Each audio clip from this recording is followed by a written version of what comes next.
Buckle the seatbelt at 30,000 feet if you've ever stared out of that tiny window and wondered who's really in control of the skies. It isn't just flight, it's old in steel.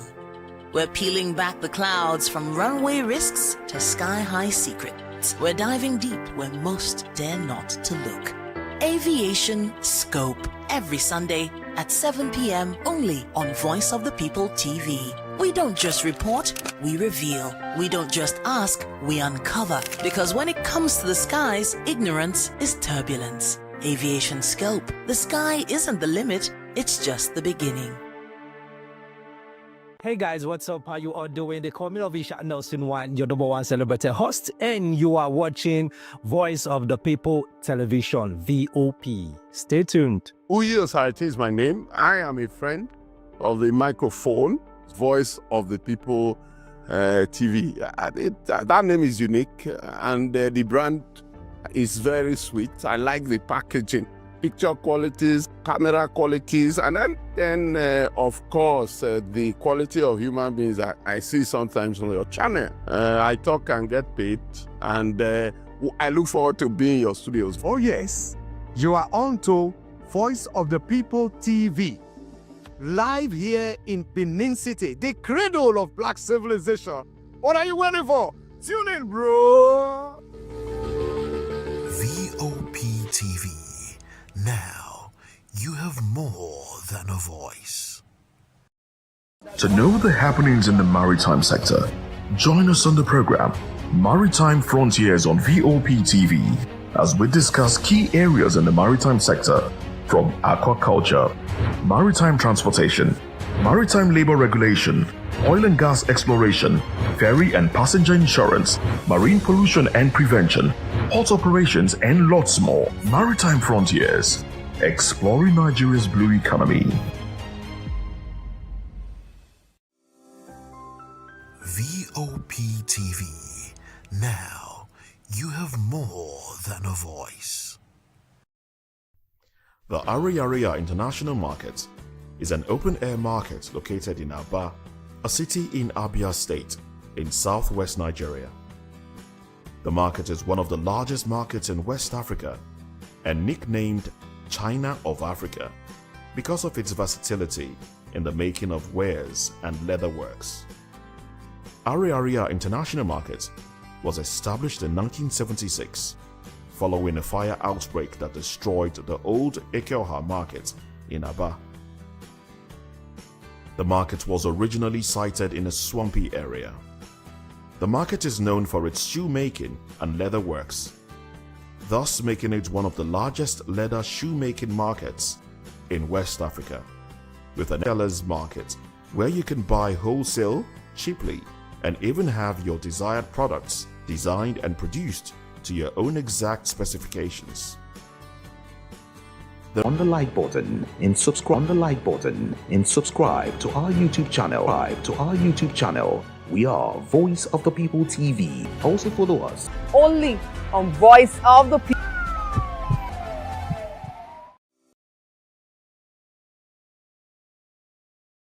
Welcome to the locker room, the home of football talk that matters. I am Jerry Ampelon. Join us every weekday, Monday to Friday at 5 p.m. Nigerian time. Going to be for the Super Eagles against the Algerians. The federal government announced that the Super Eagles have received their winning bonus for the ongoing 25 African Cup of Nations in Morocco. According to reports, the announcement comes after the players threatened to abstain from training and travel to Marrakesh for their quarterfinal match against Algeria if the issues were not resolved. Of course, today, Dr. Doris Uzoako Anite, Minister of State for Finance, confirmed the payment of bonuses on her social media account. In a statement, she said, and I quote, that all group state bonuses have been fully released and cleared through the necessary regulatory channels. I am pleased to provide an update on the administrative progress regarding the March bonuses for our national team at the AFCON, she said. And of course, the federal government and the Central Bank of Nigeria have successfully streamlined the foreign exchange processing to ensure our players are rewarded without further delay. She added that moving forward, that the refund ensures that the quicker and more predictable disbursement in line with international best practices.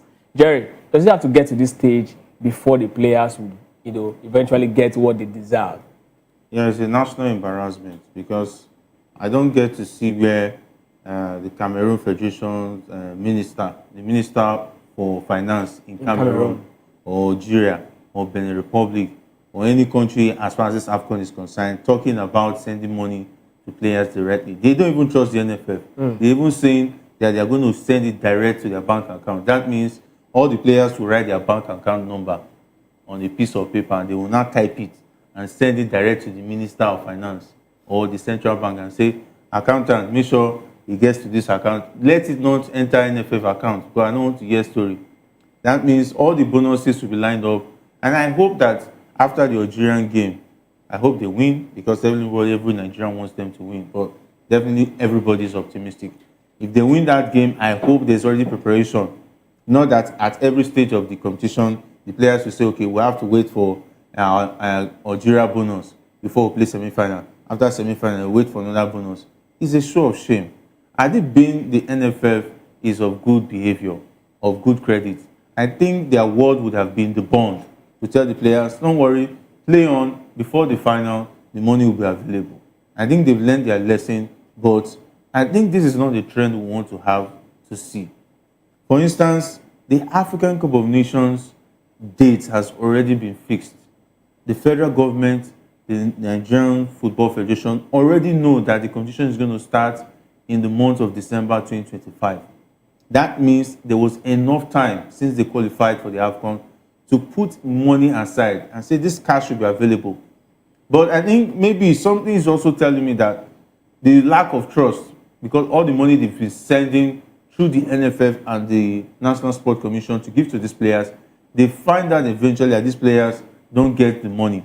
And definitely, let me tell you, as the NFF president, at the Sport Ministry, they have a lot of excuse to give on what they spend the money for. But Jerry, in the words of Dr. Uzoka, she was actually saying, that they've actually created a process, a streamlined process where the money will come in according to international best practice, which means there's already a template that other countries have been following over the years. But for some reasons, Nigeria has failed to actually adopt that process. What exactly, do you think is actually the problem? Why does it take this long for us to actually adopt the process that has, been working across other parts of the world? The process is engulfed with a lot of corruption, and they say that there's this word that they use for every Nigerian, that when everybody goes to a certain place and fails to succeed, the Nigerian will go there and do it successfully and come out of it. Because they found the loopholes, they found a way to make sure that, imagine there was even an allegation that when the NFL wanted to collect money as a contract, as if through FIFA, they submitted the account number of a fellow company that was registered under their own name. I think I won't mention his name right now. He was involved in that scandal. And he's currently in the National Sport Commission. He was involved in that scandal. And we're talking about lots of thousands of dollars was involved. So these people have found every way to make money, to steal money and pocket it. So that route at which the NFL gets their funds, it has already been marred with corruption, because any money that gets into that account, it will become story. Because whoever is responsible in terms of managing the account will make sure that at the end of the day, it's very easy now. They will write a lot of bills. We paid for toilet paper. We went to we buy fuel to take the players' bus from one place to the other. By the time they quote thousands of dollars here and there, the finance ministry will say, okay, this is what they tendered. And that money we sent before was no longer enough. Whereas it was meant to settle the bills of the players. At the end of the day, you find out that there's lack of trust. The process is already been marred with corruption. Except situation, I said it the other time, I said, whenever the federal government wants to do business as far as the players are concerned, they should make sure they have the direct account number of the players. So what the NFF needs to do, they'll tell the NFF, submit the list of players that are going, submit the account numbers. That's only what we want this time around. So there should be somebody in the CBN and the finance ministry who will be in charge and making sure that, okay, the names have been submitted, this is the account details. forward it to them. All the bonuses as far as from the group stage to whichever stage they get to, just forwarding the money. So Jerry, that's the best way. It is good that we are having this conversation about the senior national team. I mean, should this process also be for the listing, even if there's under 13, it should be done that way. If not, the players will keep on being shortchanged because we have unscrupulous elements running our football house. So sad. I mean, when it comes to the Super Eagles story, and of course, when it comes to issues that concerns money, and how if you look at the antecedents of the Nigerian Football Federation, you want to actually, use some unprintable words sometimes. But it's quite sad that we're actually in this particular situation. I just hope that, whatever happens, with the NFF and, of course, the Minister of Finance and, of course, the players, every one of them can actually find a way to actually move forward. That game against Algeria is a must win. Like I've always said, this AFCON should serve as a placation, a way to actually placate the nation, because the Super Eagles actually, failed to actually qualify for the World Cup. If they cannot actually get the Nations Cup, then of course it's going to be, more trouble for the guys, not just, the big players, but every single one of them. Because I don't think Nigerians will even want to actually look at this team or touch this team with the 10 football. But of course, away from that, still talking about the Super Eagles, and let's talk about, former Super Eagles international, former Chelsea player Celestine Babayaro, who actually made a surprise list of top players that have light up the African Cup of Nations from the Nigerian national team. And of course, in his remarks, 5 players that he actually spotlighted from the Super Eagles, Victor Osimhen is not actually on that particular list. And of course, a lot of persons have actually been talking about it because Osimhen, I mean, is a player who, you look at him before this particular championship, a lot of Nigerians have actually come out and said he's Nigeria's biggest, player in this particular championship. And now, in this particular championship, we've gotten to the, quarterfinals, and ex-international is saying, yes, we've done all we can, but Osimhen is not, Nigeria's top 5 players. And the Super Eagles are set to actually travel to Marrakesh for their quarterfinal clash against Algeria, aiming to improve on their run-up finish at the last AFCON in Cote d'Ivoire. Babayaro expressed that it would be unfair to overlook other players in favor of Osimhen, especially after their 4-0 victory over Mozambique in the round of 16. He stated, while Osimhen has performed well in the tournament, I don't think he ranks amongst our top 5 players so far. This isn't a reaction on his recent altercations with Ademola Lookman, Babayaro said. But of course, he said that these players who have actually done so far so well, according to him, number 1 is Ademola Lookman, 2, Alex Iwobi, 3, Jerome Akor from Sevilla, of course, the man who a lot of persons have actually dubbed the new Utaka of the Nigerian national team at this point. And of course, Wilfred Ndidi, who he actually described as a man who is having the tournament of his life, and Calvin Bassey for his very strong defensive performance. Jerry, you've been watching the Super Eagles perform this tournament so far. Let's take away the fact that Osimhen had issues with Ademola Lookman. But do you think so far, when it comes to rating, standard performance for the Super Eagles, is not in Nigeria's top 5? Yeah, I think I will not disagree with that start because if Osimhen is not in that attack, it would have been a different kettle of fish. Though the players might get the goals, but it will not be as much as we've gotten so far. Because whether you like it or not, everybody knows who Victor Osimhen is. Victor Osimhen is the biggest product in that Super Eagles squad. You can't take it away from him. It's just the way fate has it. Though he has his own shortcomings, but if he's not in that attack, it will not be as rosy as we are seeing it right now. We would have been having a lot of issues to talk about. Somebody's not plugging here and so on and so forth. Even his goal threat, his presence in that attack creates a lot of opportunities for other players to shine. Take a look at Akor. If, for instance, Victor Osimhen is not in that, the kind of space and opportunities he's getting, because all the attention is on Victor Osimhen. Akor Adams is now enjoying a free day, having fun and scoring goals when he gets the opportunities. Same thing for the likes of Ademola Lookman. So I think in that pecking order, Victor Osimhen definitely has to make the top 5 for me, as far as the top performance in that team. So who should be removed if it's with you? I think or Akor Adams or maybe Wilfred Ndidi. Without Akor Adams, the team will still go far in this competition. But without Victor Osimhen, I think there will be a lot of question marks. But Jerry, I mean, look at this particular team. We've had 4 man of the match so far. Ademola Lookman won twice. You said Wilfred Ndidi. He's won 1, right? And of course, Rafael Ndidi also. That's how I look at it. But okay, so you are looking at it from a player that's indispensable. Well, yes, which means you're mirroring the team before the championship. He's actually talking about even the championship. Look at the way the team has been playing. But Jerry, if we look at this particular championship, we'll be very, very honest with ourselves. We know that Victor Osimhen has actually squandered a lot of chances. Nobody is dismissing his presence as a striker, being of Nigeria's advantage. Yes, his goal threats and all of that. That's there. But in terms of the final output of a player from his position, right, can replace him. But so far so good. He's been arguably one of Super Eagles' outstanding players. Ademola Lookman, that's even a no-go area. Alex Iwobi, I mean, we've been seeing a bit of JJ in him now. In fact, some people have even christened him Iwobinho. And of course, this man, Akwa Adams. So all of these guys have been putting in the quality. It's just like looking at a prime Ronaldo or prime Lionel Messi scoring about 25 league goals, and people say, okay, you've not done so well to actually be at the level because we expect you to be at a certain level. I mean, do you think Osimhen has actually reached the level you expect him to reach at this AFCON? Because this is exactly what I think Celestine Barros is looking at Osimhen. How Celestine Barros is looking at Osimhen. He's not reached the level a lot of persons were expecting him to actually reach at a major tournament like the AFCON. The thing is that for Victor Osimhen, yeah, you made mention of squandering of chances. I think a striker should be able to have lots of chances and score the ones he can score, because even the best in the world also have situations where chances are not buried. But that doesn't take away the quality he has brought to that attack. Because if you look at him, his presence in that attack definitely is overwhelming.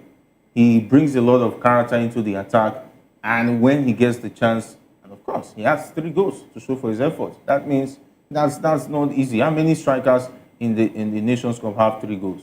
And the fact that other players are also scoring shows that the team is spoiled for choice. And we all know the situation of this team prior to the competition. Goals were not coming in, and you must give it to Eric Chell, which is bringing out the best of the players, being able to play together and being able to show that responsibility that is not only Osimhen. Other players should be able to get into the action. So Victor Osimhen, anytime, any day, definitely his impact in that team cannot be taken for granted. So you still feel that Wilfred Ndidi should be the man that would drop? No, Akwa Adams for Victor Osimhen. Yeah. But of course, we would love to actually see what our viewers actually think. Who should actually be dropped in that particular list, top 5 Super Eagles standard players of this particular AFCON. Yes, I would definitely want to be agreeing with Jerry at some point that Osimhen maybe should find his way to. I mean, 5 is a huge number. Maybe if it's top 3, I'll agree 100% that he's not in Nigeria's top performance in this particular AFCON. But still talking about the Super Eagles as the Super Eagles, prepare for the AFCON quarter-final clash with Algeria on Saturday. Here, I mean, there are so many things we should actually be looking at for a game against a North African side. Jerry, we look at this particular game and there are key points that we definitely want to avoid against a team that is technically, gifted, a team that, really know how to utilize their chance, a team that can score from, an unpredictable situation. Let's look at that match against Algeria as, that will be coming up on Saturday. What are the key things? Let's talk about 5 key things that the Super Eagles should actually avoid to ensure that we actually, defeat this Algerian side. Yeah, definitely we have to be clinical in front of goal. We have to take our chances because it's very, very important that you take your chances. The Algerians have proven to be a team that makes sure they starve you of chances. That means their hold-up play is very good. They make sure that the opponent is starved of opportunities to score. But watching the DR Congo game, I saw the likes of Bakambu. He had few chances, but he was a lone man in the attack for the DR Congo side, which is a different kettle of fish as far as the Super Eagles is concerned. I saw them play against Burkina Faso. Burkina Faso also had their chances. They failed to deliver. And the fact that Zinedine Zidane's son, he brings an aura into that team, making it look like the players are playing to make him happy and make him comfortable and make sure he's well protected because he's the son of the legend. So I think there will be no respect for whether he's Zidane's son when the likes of Victor Osimhen, Ademola Lookman, 2 former African Footballer of the Year, and of course Akwa Adams plays in Sevilla. That's also a very interesting club side. And these players have played against the greats. So that respect will not be there. The likes of other African teams may have showed him enough respect. That is why he has not considered unfortunately, it's not going to be like that. And the fact that we are spoiled for choice going forward. So it's going to be a very, very different game for the Algerians. A team good attack-wise that they've not played against. And that is going to be the undoing of the Algerians if they take our attack lightly. And that is why Victor Osimhen being in good form and being excited in that game is going to be very, very important. Okay. Creating a lot of pressure in that defense and giving other players other opportunities to bury the ball into the net. Absolutely. I mean, taking our chance is huge. So again, one of the things the North Africans know how to do is play antics. And we saw the Super Eagles game against the Mozambique. There's a lot of bookings that actually went against us, likes of Calvin Bassey. How do you think the Super Eagles should actually go into this particular game to actually avoid bookings? Because the North Africans will come at you. Definitely, this is exactly the moment they live for. How should we actually handle the North Africans? Particularly the Algerians in this case. Yeah, I think it's now left for Eric Chell to talk to his defensive midfielders, especially Frank Onyeka. Frank Onyeka is going to start. Try as much as possible to caution him not to be fall victim of the Algerians who are good at playing antics. Yeah, he's going to play his game, but keep it simple and decent. And Wilfred Ndidi should play the fatherly role in making sure that he cautions the players times without number to make sure that though they play their game, don't concede fouls, don't give these guys opportunities to get free kick in the 18-yard box. Yes, that's very, very important. And Calvin Bassey, he should also be talked to. Though Calvin Bassey is a player who is decent when it comes to stopping balls. Shemi Ajayi, I have no problem with him. Fantastic defender. He knows how to take the ball off his opponent. Then the fullbacks, Oshai Samuel and Bruno Yemachi, don't make run into the 18-yard box to clear any ball. Just support the defense. That is why the fullbacks will have a lot of work this time around. No too much running forward and leaving the defense on their own, because you are playing against an attack-minded side that knows how to run with the ball from the flanks. They are very, very fast. They are young, and they are ready to do the kill. And let's not forget, they can also play long balls outside the box. And we all saw that goal. Bobina's goal is a perfect example. That means the likes of Nwabali needs to be alert for, if it's going to enter 130, 20 minutes, he needs to be alert, ready for shot from outside, ready for the theatrics. Don't run too much, because I know Nwabali too. When he's left with a player, he might want to be too enterprising.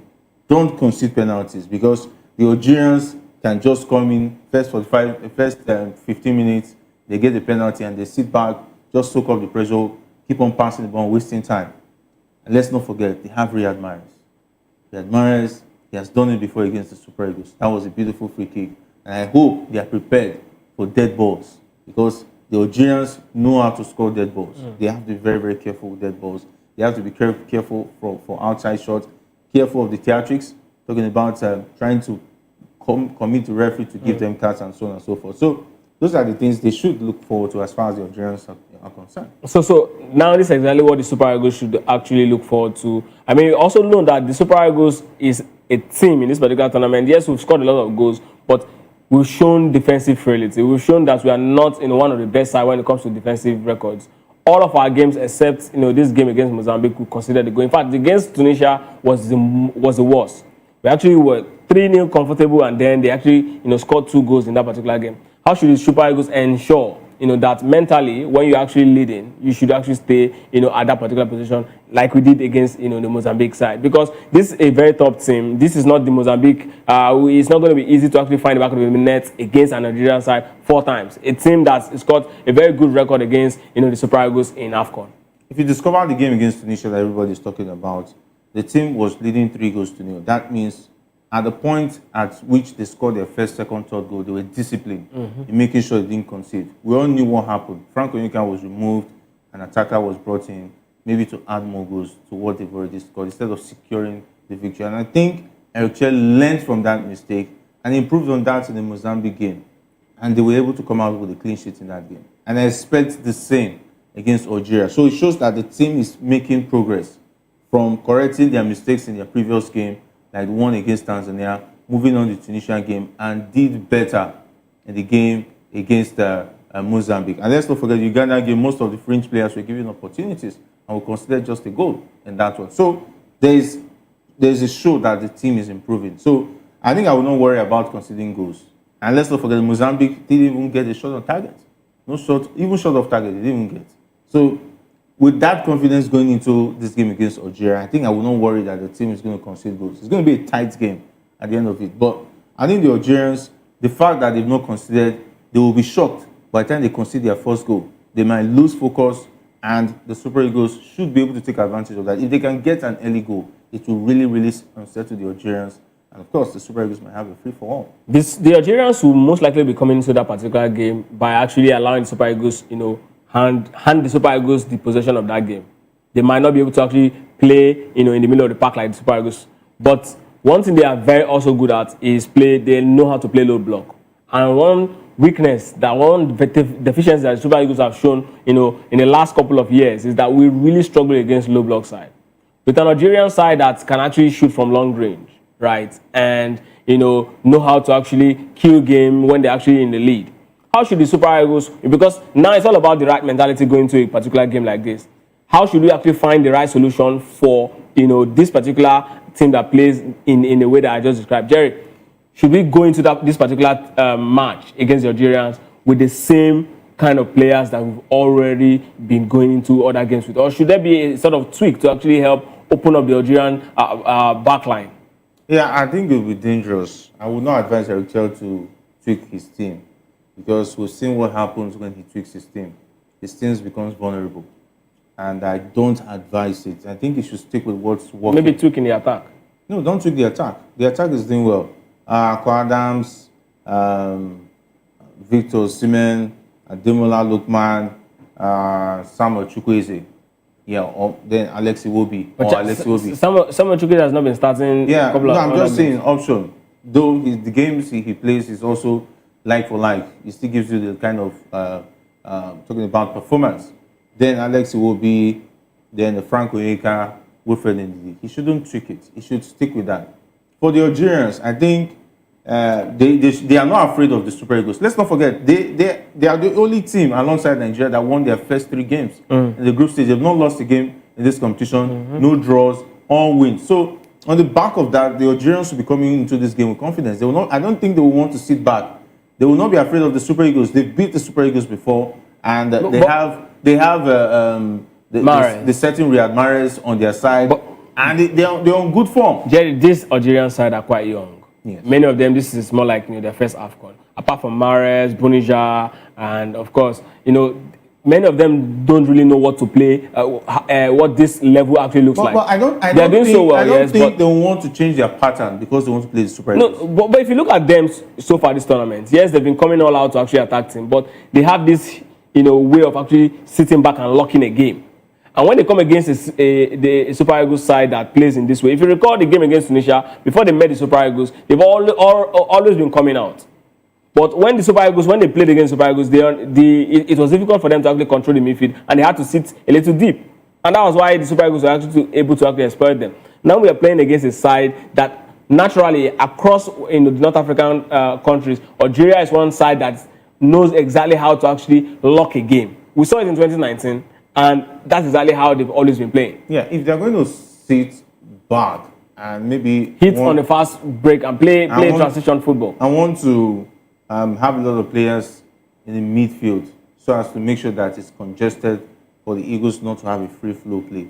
I think that's going to be bad news for them, because if you take a look at the way the Super Eagles play, I think I'm really excited with the fact that we have players like Frank Onyeka, Wilfred Ndidi, Bruno Yemachi, Bright Oshayi Samuel. These guys can ordinarily fill up your midfield and also make sure they control the ball and spread it. And of course, we have Iwobi, Lookman, who can also make sure the midfield is as well compact and they are going forward. And of course, you have Victor Osimhen, Akwa Adams waiting for the free ball, and Iberis. I think the Algerians are going to be playing a team they've never played against. So it's going to be difficult for them, but on the long run, it will be dangerous for them to sit back against the Super Eagles. I think it will be dangerous. And it's left for the coach to make the decision anyway. So your first 11 is that Eric Chell should actually keep the same team that actually won that game against Mozambique? No, I think it's going to be, definitely it's going to be majorly the game against Mozambique. Because that's our last game, yeah. That's the last game of the Eagles. Yeah. And there's no knock, no suspension. I don't know about the situation of Calvin Bassey because he got a yellow card the last game. Is available. Is available for the game. So I think if he starts that same team, I don't think we should have anything to worry about. Definitely. All right, Jerry said he doesn't think we should have anything to worry about. Hopefully, and of course, yes. Before I even move on to what's happening in England, Daniel Amokachi actually said that 4 teams that he's looking at, these 4 teams to actually nick the title at the end of the day. He mentioned Nigeria, Algeria, Morocco, and Senegal. Do you think any team outside these 4 can actually win this particular championship? Yeah, I think it's unfair ruling out Cameroon because, like for like, Cameroon looks like the team that might stop Morocco. Something tells me about that Cameroon team. They are a classic side who is not afraid of anybody, whether it be it Nigeria, be it Algeria, whoever they are playing against, whether because Morocco are the host nation. Morocco has not played beautiful football. They've just been struggling. I saw them see the Mali game, where they played the draw. Morocco is not convincing. Even with the return of Achraf Hakimi, who is not on form yet, he's not match fit. He's just trying to struggle his way, but definitely his name counts on the pitch. So Morocco has not been that side that we saw at the last World Cup. So Cameroon might surprise them. We might see Cameroon making it to the final. Then Senegal, definitely. Senegal-Mali is going to be a game I want to see. Yeah, because we have 2 very fluid West African sides who are very, very interesting. And they are spoiled for choice attack-wise in terms of talent. And young players who want to prove themselves. So that game will decide who will make it to the final. So Senegal, whoever wins that game between Senegal and Mali, that's going to be a very... And of course, Cote d'Ivoire. It would be unfair to rule out Cote d'Ivoire. Amad Diallo is on fire. The other players are really playing. And then Martin Faye has won this championship before. That confidence is there. I think Cote d'Ivoire, Senegal, then Cameroon, Nigeria for me. Those are the teams I'm really rooting for. But you know that whoever wins in this Nigeria tie will play whoever wins in the Cameroon tie. Yeah, definitely. So which means, I would prefer to play Cameroon than play Morocco. Yeah, because Morocco, their theatrics and so on and so forth will be too much, maybe too much for the Eagles. And of course, you talk about the officiating looking like he's favoring Morocco. I don't want to deal with that right now because we all know what the Super Falcons went through when they played them. So I will be comfortable playing the Cameroonians. I'll be able to beat the Cameroonians than the Moroccans. Yeah, definitely. All right, Mawa, it's good to have you join us. They say it's better late than never. Welcome to Locker Room.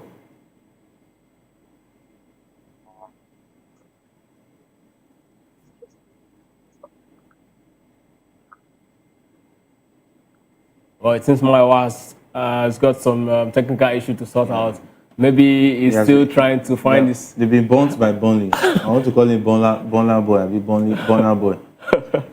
Well, of course, let's go straight to the EPL as we look ahead of the Liverpool clash with Arsenal. As Liverpool's midfielder Dominic Szoboszlai has emphasized that it is too early to crown Arsenal as Premier League champions, noting that the title cannot be won in January. With Liverpool currently in 4th place, 14 points behind leaders Arsenal. If Arsenal wins tonight, it's going to be 17 points. Szoboszlai highlighted the importance of focusing on each game, especially with competitors like Manchester City. Of course, Manchester City actually drew, so if Arsenal wins, it's going to be 8 points ahead. And Aston Villa close behind. Liverpool has struggled this season, having lost 6 games so far, which is 2 more than during their title-winning campaign. Szoboszlai acknowledged the pressure that comes with their current form, stating the need for the team to improve game by game as they aim to reclaim the position at the top.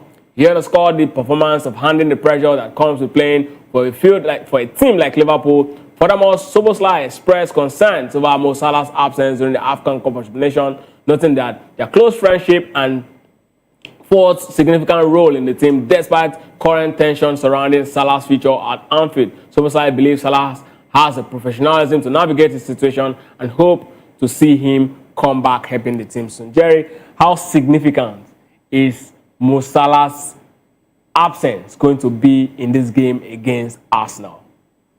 Yeah, I think recent times Arsenal have shown that they've devised a means to stop Salah from terrorizing them. And I saw that in the last game, Anfield, and they've been able to find a system that stops Salah from terrorizing them like it used to be in the past. So the absence of Salah is not going to be a big issue for this Liverpool side, which has been struggling this season so far so good. And they are the only side that have beaten Arsenal this season. Oh, the second side, okay? They were the first to show other sides how it's done. And the man who was the major culprit is talking. I don't blame him. Definitely, he was the one who scored the free kick, who scored a brilliant free kick, which is a worthy for me. I think he should be going for the goal of the season. He's a goal of the season contender, whether you like it or not. From that angle, fantastic play. And I think I like the statement when he says that he doesn't believe he's playing against the champions. They are the ones playing the champions. That's well, Liverpool is the defending champion. Yes, he's a good poet, and I love that. And for me, even Szoboszlai knows that the team is struggling. Yeah, we don't have a good defense for Liverpool, and the attack is not really attacking. And the fact that they don't have a point man right now, Gakpo will have to play number 9, which is not his position. So Liverpool is depleted due to injury problems. So, so Jerry, let's look at his statements now.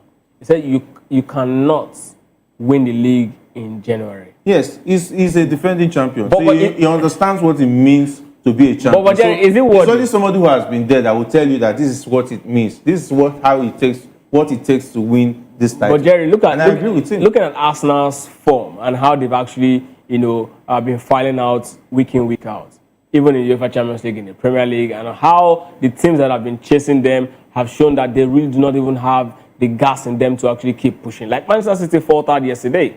Now, is it fair for us to now start looking at Arsenal as champions elect? No. The thing is that let's not put Arsenal in the spot that they have been before, and eventually they did not win the title. Arsenal have been in this kind of sport before, where they were looking like the champions. And at the end of the day, they showed that they were pretenders. Even Mikel Arteta knows that you don't win the title in January. You have to, at least by March, whatever they do this January, February, then by March, you can now say, yes, they are looking very much like the champions. They have the credentials with what they've done so far. They are showing promise. The points, everything is aligning in their favor. And of course, Mikel Arteta said that only what you play on the pitch is not enough to win titles. And everything has to be perfect for you. Because I think Arteta made mention of the fact that, look at Liverpool last season, they did not sign any player. The only player they signed was Chiesa. And of course, we cannot say Chiesa's impact was the reason why they won the league last season. This season, they spent almost £400 million on player. And where is Liverpool right now? Liverpool is struggling. And they've lost 6 matches. A season where they did not sign player, they are doing well. Same with Arsenal. When Arsenal was busy spending lots of money and so on and so forth, they were coming second. Though they spend a lot of money, and it looks like when they have injuries, they have players who can come in and make sure that it doesn't look obvious. That is why you see that Arsenal has still sustained the momentum. Back in the day, if players like Saka get injured, you know what will happen. If players like Havertz and Co and Gabriel Jesus, with kind of injuries they've had this season, if it were to be in the past, by now Arsenal will just be talking about let's just go for the top 4. So Jerry, let's look at the game now. 9 p.m. tonight. Let's look at the game. There are key indices that would definitely decide how that game is going to pan out. Battle in the midfield. Declan Rice has shown that he's arguably the best defensive midfielder now in England. He's going to come up against Ryan Gravenberch, who was superb and awesome last season. Though it's a little bit shaky, neither here or there this season.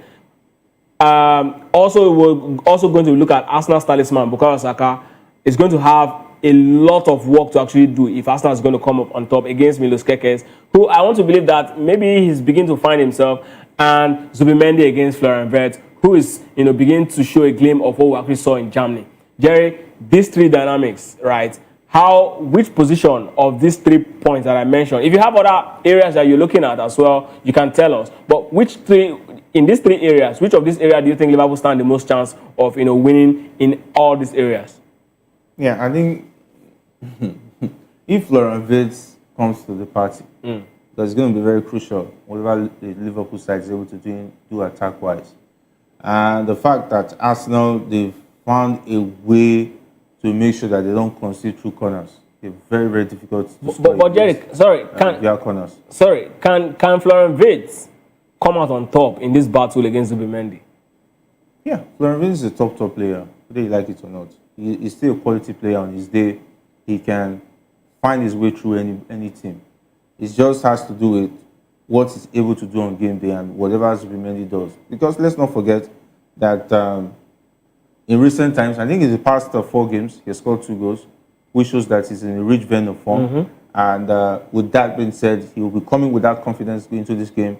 And there will be a lot of responsibility on him because he knows there's nobody in that attack that can actually do better than him. Because if you look at the attack, we have Cody Gakpo, we have Florian Wirtz. Those are the only 2 players you can really look up to. Then are we going to be talking about the likes of Chiesa, who all the talk that he should be giving chances. I've seen all the chances he has been given. I've not seen anything fantastic. He has not blown me away. Maybe he's good at coming from the bench. That is when the big players come on board. So I'm even hearing about Ngumoa. I hope that he gets more playing time in this one because like for like against an Arsenal side, a young player who is enterprising, who is adventurous, will surely be an advantage for the team. So attack-wise, I'm not really sure. Maybe free kick again. Another slight free kick might make the difference. So Jerry, Ryan Gravenberch and Declan Rice. Yeah, Declan Rice has been a better player this season. You cannot take it. But you think Gravenberch can, hold his own tonight? He will do his best. But Declan Rice is unplayable. He has been on fire, scoring goals, making a lot of contribution midfield-wise. And the fact that more games he plays shows that he gets better with each game. That's the hallmark of a player who has world-class status. So Declan Rice, a fantastic player. Head-to-head against Gravenberch this season, definitely. You have to give it to Declan Rice. Of course, Bukayo Saka and Milos Kerkez, because this is exactly where Arsenal's, this is Arsenal's arrowhead when it comes to attack. Milos Kerkez, can he actually contain Bukayo? Yeah, there's been a lot of questions about Milos Kerkez defending. And this is going to be a big test for him. Last season, we saw him at Bournemouth. It was awesome. It was awesome playing for a mid-table side. And now he's playing for a big club where a lot of responsibilities falls on him. So, I don't know. For me, I would have preferred Robertson, though he's aging. But based on experience, I would prefer him over Milos Kerkez defense-wise because now we need a lot of players to help the defense. And Milos Kerkez has not proven to be that player. So I think Robertson starting ahead of him will be better for me. So, let's look at that game. Where is the pendulum going to swing? What's your prediction? Arsenal? It's Arsenal game to lose because they are at home. They are at the Emirates Stadium. They are on the hunt for the title. And they are on the better side. They are on form. They are scoring goals. And this is Arsenal's game. Nothing's going to take away from Arsenal. Except they get complacent, except they lose focus. That's it. So what's the prediction for that? Yeah, a 3-1 victory in favor of Arsenal. Yeah. So Liverpool will get a goal? Maybe. Free kick? Maybe it's a slight free kick. Maybe it's something Florian Wirtz, something crazy happening. You sounded very humble tonight against an Arsenal side that... I'm being realistic, humble or not. I'm being realistic because look at head-to-head between these two teams based on form at the moment. And the fact that there's nobody in the attack. There's no number 9. You are going to play a player who's not used to playing number 9. Talking about Cody Gakpo. And how do you expect him to fly against an Arsenal side who has been disciplined in defense this season? So it would be stupid of me to come here and start making permutations that will not make sense. So Jerry, if for some reasons, Arsenal fails to win tonight, does it show that they're not ready to win? There's nothing that is showing that Arsenal will not going to win. No. It's football. The reason and the football reason is not showing. It's not even obvious. Wait, Jerry.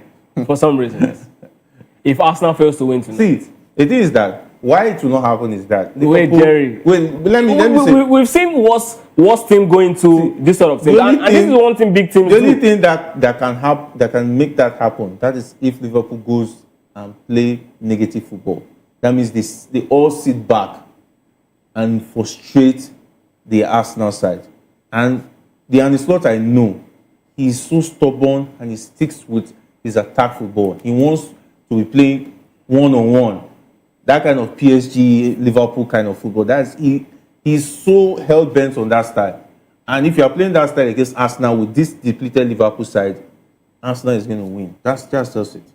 He's not going to play negative football. He will play his own football. Well, and of course, right now, Arsenal is a better side when it comes to that kind of football. I agree. I think Arsenal is actually the best team in Europe at this point, looking at how they're actually sitting pretty on the log in Champions League and, of course, in the Premier League at this point. So let's look at the result of the match day 21 as it happened last night. It was a shocker for the citizens last night. Everyone actually expected Man City to actually get a 3 point against Brighton, but it seems like the light was too bright for the citizens to actually contain, and of course they actually ended up getting that equalizer. And in fact, Brighton would have actually won that game.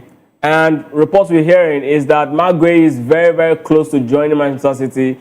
Pep Guardiola has actually forced the Manchester City board to actually, get the man. And of course, here's the result yesterday. Manchester City against Brighton 1-1. Fulham against Chelsea 2-1. That one ended. Of course, Everton against Wolves 1-1. Crystal Palace against Aston Villa at the Selhurst Park. It's 0-0. Bournemouth against Tottenham Hotspur. I don't know what happened to Tottenham Hotspur. They started the season well, but they've been, struggling so far. And 3-2, that one ended. And of course, at the GTEC Stadium, Brentford won against Sunderland 3-0. Newcastle against Leeds at the St. James Park 4-3. 7-goal thriller in that one. And Burnley against Manchester City. Manchester United, I beg your pardon. Manchester United got burnt right there at the Turf Moor. Jerry, this is exactly what the Monday 21 looked like. Which of these results came to you as a surprise? Yeah, I saw that Mitoma goal against Man City after Erling Haaland scored. I expected Man City to pick this one after the draw against Chelsea over the weekend. They should have come guns a-blazing. They started like that, but somehow they had no answers to what Brighton could offer. And the back line is depleted at the moment. I don't know what they are waiting for in terms of the January transfer window. Though top club sides, they find it difficult to buy players because of the quality they possess. They will surely want to look for a like-for-like player or a player that matches the quality, which is rather difficult for a Manchester City side. But that being said, they should be able to beat Brighton at the Etihad Stadium if they are really serious about chasing the title. Then for Chelsea, I don't know the plan this season for your club side because it's rather unfortunate. At a point in time, the coach who was in charge of the game was frustrated by Pedro Neto's antic. And so far, so good. It looks like the downward trend of Chelsea has started. And it looks like this season, they might be looking at the Conference League next season, the way things are going. I heard they are bringing in, what's it? Liam Rosinio. Liam Rosinio. I hope I'm not going to bite my tongue the day I start talking about the coach, the next coach of Chelsea. And of course, the next coach of Chelsea, his father is actually a pundit and a former footballer as well. No, he's actually the coach of Strasbourg. No, I'm talking about the father of the Okay, yeah. I'm talking about Leret, that is his father's name. And Everton, with 2 red cards, they still managed to get a draw at Dixon Park. It shows how terrible Wolves has been all through season. Yeah, for Crystal Palace, holding Aston Villa, Arsenal's boogeyman. It's quite interesting. And of course, for Tottenham, Thomas Frank is looking like he's from one game next to being sacked. Yeah, for Bournemouth, Semenyo scoring his last goal on his way to Manchester City. Quite a farewell against Tottenham. And of course, for Sunderland, Calvin Keller, anytime I see him in goal, I feel bad that Liverpool let him go. Because Mama really is not close to what Keller brings to the pitch. He was the man of the match for me. He made sure that Brentford won that game 3-0 with a clean sheet. Fantastic goalkeeper in that respect. So for Burnley, Manchester United, I don't know the plan of Manchester United this season. Maybe their plan is to make sure they successfully go back to 16-17 because they've already started showing the signs. And Ole Gunnar Solskjaer, I don't know when he's coming, because I think for me, if I were him, he should keep on enjoying his holiday and allow the likes of Fletcher to fletch the team back to where they are coming from, which is 14, 15, 16, 17. So it's all good. I wish them all the best. Of course, I don't know. That has 12 points this season, and they still give them 1 more point to make it 13. I don't know Sure. if that actually counts as, the best of wishes for any club to actually get. I'm wishing them the best. So if you're not wishing United the best, what will you say? If I'm not wishing them the best, that means they are going to be relegated. They will play in Championship next season. I'm wishing them the best to go back to where they are coming from, which is 13, 14, 15. At least 14 would be nice. That was where they were for a larger part of last season. Well, of course, this is exactly where we'll be drawing the curtain on today's episode of Locker Room. Jerry, it's good to have you join me. It's a pleasure. Of course, right? You have to actually sit back and, of course, enjoy the game later tonight. Liverpool against Arsenal right there at the Emirates. A lot of conversation have been going, a lot of predictions. Jerry also called it, threw in the towel even before the referee sounded the first whistle, that Liverpool is going to actually lose. This is the very first time I'm seeing him actually give up on his team. But it's one of those very, interesting episodes or interesting things that you get to see right here on Locker Room. And of course, if you are a fan of politics, just stick around because Chukwumeka will be stepping into the studio to actually take us through the world of politics. The show is Political Lens. I'm Ikechukwu Agu. Stay tuned.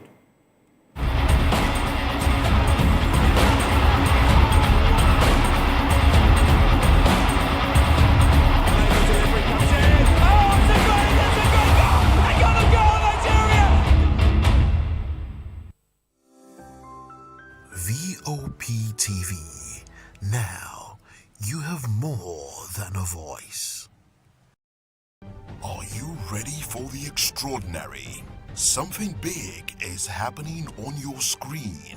Introducing VOP TV. Now streaming on SLTV channel 264. From breaking news to captivating conversations, news analysis, giving you all sides to the story. We bring in-depth discussions on the issues that matter, from politics to sports, entertainment, and lifestyle. VOP TV on SLTV channel 264. Join us as we redefine what television means to you. Voice of the People Television, VOP TV. Now you have more than a voice.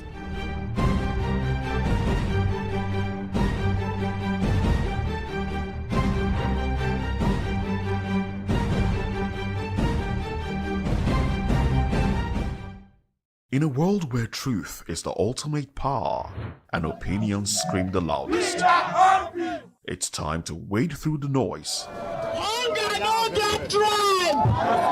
Hunger no get religion! and scan the human interest and trending topics that matter. Stay tuned to The Issues, your plug to the stories making the buzz, from politics to science and technology, social justice, and more. Let's tackle the tough questions and expose the truth. The Issues on Voice of the People Television, Mondays to Fridays, 8 to 9 p.m. The Issues. Don't just react, understand. Join us as we drive into the world of politics through insightful interviews with prominent political figures, both serving and former governors, ministers, senators,